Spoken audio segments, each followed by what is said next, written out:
8 months ago, I was told I have ovarian cancer and that I could live for 2 months or at the most 2 years. I was having to face that and also decide what kind of treatments I should have. There was so many possibilities, so many different ways, and it made me so confused and afraid. And through meditation, I found a space inside myself where I found it was easy for me to take decisions. Being in the hospital and meeting other cancer patients, I felt that I am much more fortunate because of the meditation. The basis of my work is to introduce my clients to the reality of there not being the body or mind. Obviously, when we die, the body and mind dies, but through meditation, we can get in contact with that aspect of ourselves that is separate from the body and mind. I was fortunate enough to be with Anna Freud, the youngest daughter of Sigmund Freud, when she died. And within minutes after she'd left her body, I suddenly was surrounded by such a extraordinary energy. There was something in the air, and very serene energy, but very joyful. And I found myself becoming very quiet. And it was then that I really experienced how similar meditation and death are. And it was then I realized that it would be beautiful to bring meditation more into the dying process, both for the person who's dying and for those who are supporting him or her. Living with Manisha, a therapist who precisely was working with this issue of death. And she was staying with me for 2 months and was preparing me for that. And every time my mind was escaping, she helped me to come back to the reality.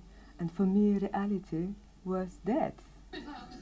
I suggested at one point in our work together, when it felt she was ready, that she have a dialogue with death.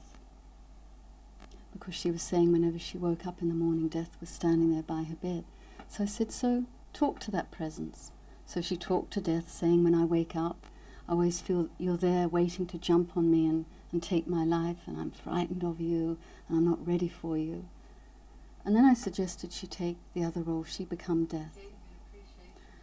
And she became death, and as she started speaking, she herself was saying, having insights that were also taking her by surprise. I could hear it in her voice. She was saying, I'm death, and I'm beautiful and vast, and if only people would be aware of me, their lives would be so different. And it was really a great experience, because afterwards my whole situation changed. I was not so afraid of that anymore. It not in this way that I was longing for death. I was just not scared.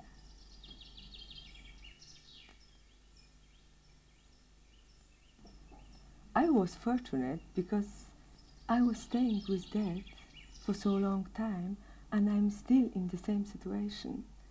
The death can come any time and take me. But now I feel I'm more prepared. I'm still preparing.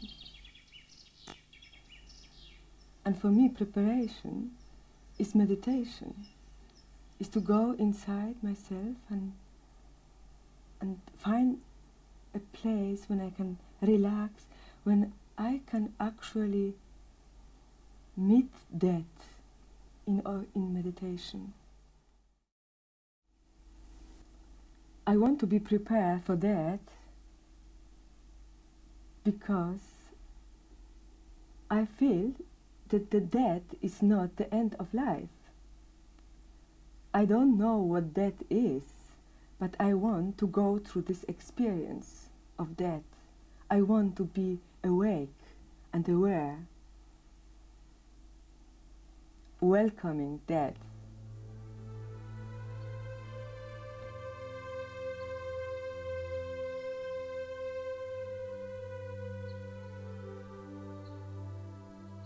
Osho says Monday, Tuesday, Wednesday, Thursday, Friday, Saturday or Sunday, we've got to die one day of the week. So that's really neither here nor there when we actually drop the body. But my interest is in living life really passionately and beautifully, really going for our dream, so that when death comes along, it can come dancing.